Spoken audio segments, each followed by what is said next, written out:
శ్రీ గురుభ్యో నమః, మహాగణాధిపతయే నమః, శివాయ గురు నమః, శ్రీ కామేశ్వరుడే నమః.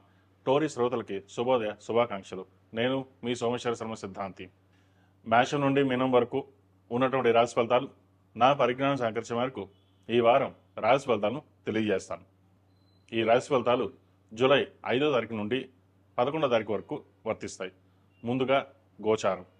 వృషభ రాశిలో కుజుడు, మిథున రాశిలో రవి, కర్కాటకంలో బుధ గురువు, సింహరాశిలో శుక్రుడు కేతువు, కుంభరాశిలో రాహు, మేన్ రాశిలో శని. రాశి ఫలితాలు. తదుపరి మేన రాశి. మేన్ రాశి వారికి ఈ వారం చాలా వరకు అనుకూలంగా ఉంది. రాశి అధిపతి దశమాధిపతి అయిన గురు పంచమ స్థానంలో ఉన్నారు. ద్వితీయ భాగ్యాధిపతి అయిన కుజుడు తృతీయంలో ఉన్నారు. చక్కగా శుభకార్యాలు నిర్వర్తిస్తారు. వివాహ సంబంధించిన విషయాలు సానుకూల పడుతుంది. వివాహ ప్రయత్నాలు చేస్తున్న వారికి మంచి సంబంధం కుదురుతుంది. వ్యాపార పరంగా కూడా మీరు తీసుకునే నిర్ణయాలు ఏవైతే ఉన్నాయో అవి సఫలీకృతం అవుతాయి. గట్టిగా కష్టపడాలి, పైకి ఎదగాలనే ఆలోచన ఎక్కువగా ఉంటుంది. ఏదైనా సరే మీరు తీసుకునే నిర్ణయాలు ఏవైతే ఉన్నాయో అవి సఫలీకృతం అవుతాయి. అయితే ఒక్కొక్కసారి ఇది మనం చేయగలమా, మన వల్ల అవుతుందా అనే ఆలోచన ఎక్కువగా ఉంటుంది. జన్మరాశిలో శని ఉన్నారు, ఏలినాటి శని నడుస్తోంది. అయితే శని వీరికి బలంగానే ఉన్నారు. ఈ వారం అష్టక వర్గంలోను సర్వాష్టక వర్గంలో శని బలంగా ఉన్నారు.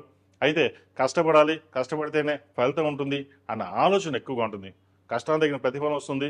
చక్కగా ధనాదాయం బాగుంటుంది. రియల్ ఎస్టేట్ రంగంలో ఉన్న వారికి మంచి అవకాశాలు కలిసి వస్తాయి. నూతన ప్రాజెక్టులు ప్రారంభించడానికి ఇది సరైన సమయం. సాఫ్ట్వేర్ రంగంలో ఉన్న వారికి, ఆధ్యాత్మిక రంగంలో ఉన్న వారికి, చిరుస్థాయి వ్యాపారస్తులకు, అదేవిధంగా సినీ కళారంగాల వారికి, టెక్నీషియన్స్కి, మెకానికల్ ఇంజనీర్స్కి, ఆటోమొబైల్ ఇంజనీర్స్కి, హోటల్ మేనేజ్మెంట్, ఫాస్ట్ ఫుడ్ సెంటర్స్కి, ఫార్మర్స్కి, ఈ రంగాల వారికి ఈ వారం చక్కగా గ్రహతలు గోచరిస్తోంది. పంచమంలో గురువు చక్కగా ఉన్నారు. రాశి అధిపతి దశమాధిపతి అయిన గురువు పంచమంలో ఉన్నారు. పంచమం నుంచి భాగ్యాన్ని చూసుకోవడం, జన్మరాశిని చూడడం, చక్కగా గురువు అనుగ్రహం వల్ల మీరు ఏదైనా సరే సాధించగలుగుతాం. ఎందుకంటే ఒక్కొక్కసారి ఏనాటి సరే నడుస్తున్నా కొన్ని గ్రహాలు అనుకూలంగా లేనప్పుడు శుభగ్రహ దృష్టి జన్మరాశి మీద ఉన్నట్లయితే గురువు చక్కగా ఆయన ఇచ్చే ఫలితాలు ప్రతి ఒక్కటి మీకు మేలు చేకూరుతుంది. మీరు ఏదైతే నిర్ణయాలు తీసుకుంటారో చక్కగా సఫలీకృతం అవుతుంది. సప్తమాధిపతి అయిన బుధుడు కూడా పంచమ స్థానంలో ఉన్నారు. మీ వాక్చాతుర్యంతో 10 మందిని మెప్పించగలుగుతారు. మీరు ఏదైతే చేయదలుచుకున్నారో ఈ వారం గట్టిగా ప్రయత్నాలు ప్రారంభించండి. గట్టిగా ప్రారంభించండి కాదు, గట్టిగా ప్రయత్నాలు చేసేయండి. దానివల్ల మంచి ఫలితాలు ఉంటాయి. ఇది మనం చేయగలం, ఎందుకు చేయలేవు అన్న ఆలోచన ఎక్కువగా ఉన్నప్పటికీ అవన్నీ పక్కన పెట్టి కష్టపడాలి, కష్టే ఫలి. ఎందుకంటే ఏనాటి శని నడుస్తున్నప్పుడు శని భగవానుడు నిదానంగా నడుస్తాడు. ఆయన ఒక జన్మరాశిలో 2.5 సంవత్సరాలు ఉంటారు. ఆయనకేంటి కష్టపడడం అంటే ఇష్టం. మీరు ఎంత కష్టపడితే ఆయన అంత సంతోషపడతారు. దానికి తగ్గినట్టుగానే ఫలితాలు కూడా ఇస్తారు. శని ఇచ్చే ఫలితాలు ఎవరు ఇవ్వరు.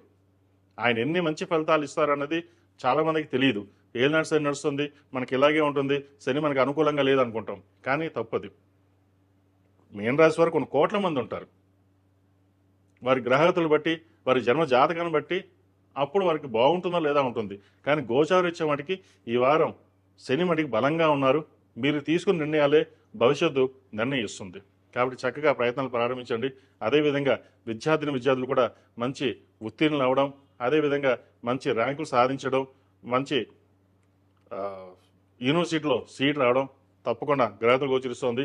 విదేశీ సంబంధించిన వ్యవహారాలు కూడా ఇది సానుకూలంగా ఉంది. విదేశీ ప్రయత్నాలు తప్పకుండా చేయండి, మంచి ఫలితాలు సంప్రాప్తిస్తాయి. అదేవిధంగా ఈ రాశిలో జన్మించిన స్త్రీలకు వృత్తి ఉద్యోగాల పరంగా, వ్యాపార పరంగా చెప్పుకోదా సాగిన ఇబ్బందులు ఏమీ లేవు. చక్కగా కాలం అనుకూలంగా ఉంది. ఖర్చుల విషయంలో కొన్ని జాగ్రత్తలు తీసుకోవాలి. చక్కగా శుభకార్యాలు నిర్వర్తిస్తారు. వివాహం కాని వారికి, పునర్వివాహ సంబంధించిన విషయాలు ప్రయత్నాలు చేస్తున్న వారికి మంచి సంబంధం కుదురుతుంది. సంతానం సంబంధించిన విషయాలు సానుకూలంగా ఉంది. వారి విద్య సంబంధించిన విషయాలు కూడా సానుకూలంగా ఉంది. ఏదైనా సరే జీవిత భాగస్వామి సలహాలు, సూచనలు తీసుకుని మరింత ముందుకు వెళ్ళడానికి చేసే ప్రయత్నాలు ఏవైతే ఉన్నాయో అవి సఫలీకృతం అవుతాయి. ఈ రాశివారు ప్రతిరోజు ప్రతినిత్యం దుర్గా స్తోత్రాన్ని పఠించడం, అదేవిధంగా అఘోర పాశుపత హోమం చేయించుకోవడం చెప్పదగినది. ఎందుకంటే ఏలినాటి శని నడుస్తుంది కాబట్టి అఘోర పాశుపత హోమం చేయించుకోవడం చెప్పదగిన సూచన. ప్రతిరోజు ప్రతినిత్యం ఓం నమస్తే ఒత్తులతోటి, అదేవిధంగా లక్ష్మీ తామరతులు కలిపి దీపారాధన చేయండి. మంగళవారం నాడు, శుక్రవారం నాడు అమ్మవారికి కుబేరు కుంకుమ, సుమంగళి, అదేవిధంగా అమ్మవారికి శుక్రవారం నాడు, మంగళవారం నాడు కుబేరు కుంకుమ, కస్తూరి పసుపుతో అభిషేకం చేయండి. మంచి ఫలితాలు సంప్రాప్తిస్తాయి. ఆరోగ్యరీత్యా చిన్న చిన్న ఇబ్బందులు ఏవైతున్నాయో సమస్యపోతాయి. అయితే స్టమక్ సంబంధించింది, అయితే కడుపు సంబంధించింది, స్పైన్, సయాటికా, బోన్ సంబంధించిన ఇబ్బందులు ఉండే అవకాశం గోచరిస్తోంది. ఆరోగ్యరీత్యా చిన్న చిన్న ఇబ్బందులు ఉంటాయి కాబట్టి తప్పకుండా డాక్టర్ సలహాలు తీసుకుని ముందుకు వెళ్ళడం చెప్పదగినది. అదేవిధంగా తృతీయ అష్టమాధిపతి అయిన శుక్రుడు పంచమంలో ఉన్న తృతీయ అష్టమాధిపతి అయిన శుక్రుడు షష్టమంలో ఉన్నారు. దూర ప్రాంత ప్రయాణాల విషయంలోనూ సెల్ఫ్ డ్రైవింగ్ విషయంలో తగిన జాగ్రత్తలు తీసుకోవడం చెప్పదగిన సూచన. ఈ రాశిలో జన్మించిన వారికి కలిసి వచ్చే సంఖ్య 4, కలిసి వచ్చే రంగు గ్రే. ఏదైనా పని మీద బయటికి వెళ్ళేటప్పుడు బుధవారం కానీ గురువారం అడిగిన వెళ్ళండి. మంచి ఫలితాలు సంప్రాప్తిస్తాయి. మేషం నుండి మీనం వరకు ఉన్నటువంటి రాశి ఫలితాలు నా పరిజ్ఞానం సంకరించిన మేరకు ఈ వారం రాశి ఫలితాలను తెలియజేశాను. సర్వే జనా సుఖినో భవంతు, లోక సంస్థ సుఖినో భవంతు. ఓం శాంతి శాంతి శాంతి.